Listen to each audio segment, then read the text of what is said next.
Awalnya kita memutar-mutarkan adonan tepung, membuat keras. Sebentar lagi akan jadi. Kita putar-putar seperti ini. Adonan yang sudah kita siapkan yaitu tepung terigu. Dan kita tunggu sebentar. Sekarang kita ambil 2 potong bambu.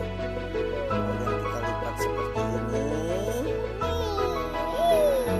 Lalu dibentuk ujung-ujungnya, kita tekan-tekan sedikit agar bentuknya seperti bulan sabit.